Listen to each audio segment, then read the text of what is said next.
જૂનાગઢ જિલ્લામાં છેલ્લા કેટલાક વર્ષોમાં પકડાયેલા એવા એનડીપીએસના ખાસ કરીને ચરસ, ગાંજો, એમડી આ પ્રકારના જે ગુનામાં સપડાયેલા હોય એવા ગુનેગારોને અહીંયા જિલ્લા પોલીસ હેડક્વાર્ટર ખાતે લાવવામાં આવેલા છે।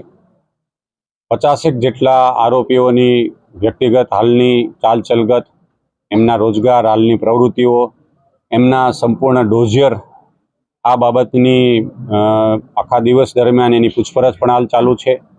સાથે સાથે એવો ભવિષ્યમાં આવી પ્રકારની પ્રવૃત્તિમાં ન જોડાય એ માટે એમને એક સમજ પણ કરવામાં આવી છે। આવા ગુનામાં સપડાવવાથી એમનું જીવન, એમના પરિવાર સાથેના એમના સંબંધો એ કેટલા દુષ્કર બન્યા છે એમની પણ એમણે એ લોકોએ વાત કરી છે। ભવિષ્યમાં એ લોકો ડ્રગ્સના વ્યવસાય સાથે જોડાશે નહીં આ પ્રકારની એક એમને પ્રતિજ્ઞા પણ લેવડાવવામાં આવી છે, જેથી કરીને જૂનાગઢ જિલ્લામાં યુવાનો ડ્રગ્સની લતે ચડતા અટકે, ઓછામાં ઓછા લોકો સુધી આ દૂષણ જાય અને નાની મોટા જે ટેમ્પટેશન હોય છે કોઈને આ દૂષણ સાથેનું, તો એવી લાલચમાં ન ફસાય એ માટેની આ એક એક્સરસાઇઝ આજે રાખવામાં આવી હતી।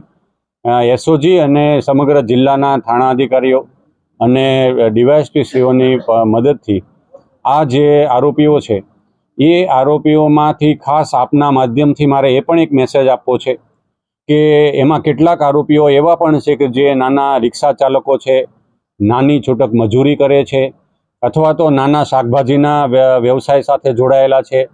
તો જ્યારે ઓછી આર્થિક આવકવાળા જે લોકો છે એવા લોકોને ઘણીવાર બીજા લોકો હેરાફેરી માટે કે એવી પૈસાની લાલચમાં ફસાતા હોય છે।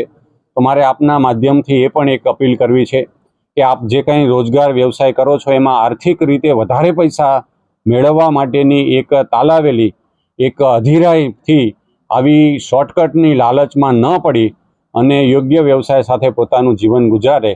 અને એનડીપીએસ એ પોતાના માટે તો નુકસાનકારક છે, લાંબો સમય સુધી જેલમાં પણ રહે છે, સાથે સાથે એમને પારિવારિક અને કૌટુંબિક પણ નુકસાન થાય છે, સામાજિક રીતે પણ નુકસાન થાય છે અને સૌથી વધારે એમના સ્વાસ્થ્યને પણ નુકસાન થાય છે। પોતે આ પ્રવૃત્તિ કરતા અટકે અને એમના માધ્યમથી આ અન્ય લોકો પણ આમાંથી બોધપાઠ લઈને સુધરે આ માટેની આ એક સંપૂર્ણ એક્સરસાઇઝ અત્રે રાખવામાં આવેલી હતી। યુવા વર્ગને શું સંદેશો આપશો?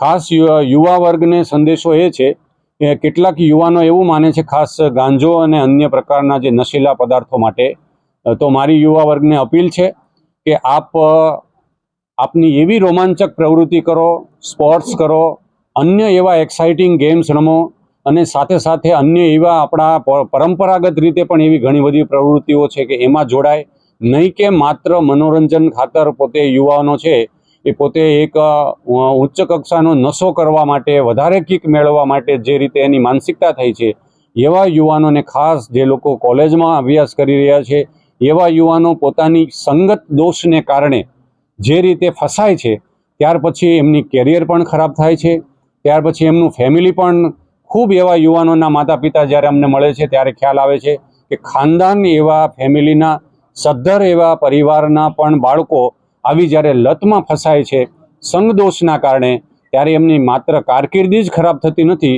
પણ એમનું જીવન પણ ખરાબ થાય છે। તો હું યુવાનોને આપના માધ્યમથી અપીલ કરું છું કે આવા ટૂંકા રસ્તા અપનાવવાને બદલે કોઈ એડવેન્ચરસ, કોઈ રોમાન્સ થાય, કોઈ એક્સાઇટિંગ થાય એવી પ્રવૃત્તિઓમાં જોડાય અને પોતાનું જીવન શારીરિક અને માનસિક સ્વાસ્થ્ય સાથે પોતાની કારકિર્દી ઘડે એવી હું અપીલ કરું છું। ઇશ્તિયાક દરબાર ઉર્ફે ગુલામ હુસૈન શેખ। કઈ રીતે તમે સજા ભોગવી? શા માટે સજા ભોગવી? મેં ચરસ વેચવાની પ્રવૃત્તિ કરતો હતો, એમાં મને 10 વર્ષની સજા પડી હતી અને બહુ મુશ્કેલી પડી છે મને। આવી પ્રવૃત્તિ કોઈ ના કરે એવી મારી વિનંતી છે। કઈ રીતે તમે અત્યારે શું કરો? અત્યારે મજૂરી કામ કરું છું। અત્યારે મજૂરી કામ કરો તો બીજાને શું કહો? કેવી તકલીફો પડી હતી? જેલમાં બહુ તકલીફ પડી છે મને। મારે કોઈ છે નહીં, આગળ પાછળ છોડાવવાવાળું નહોતું, મને કોઈ મુલાકાત નહીં, કોઈ મની ઓર્ડર નહીં, બહુ તકલીફથી જેલ કાપી છે મેં 10 વર્ષ। બીજાને શું સંદેશો આપો? બીજા માટે પણ એ સંદેશો છે કે કોઈ આવી ભૂલ કરે નહીં અને આવી પ્રવૃત્તિ ના કરે, મારી નમ્ર વિનંતી।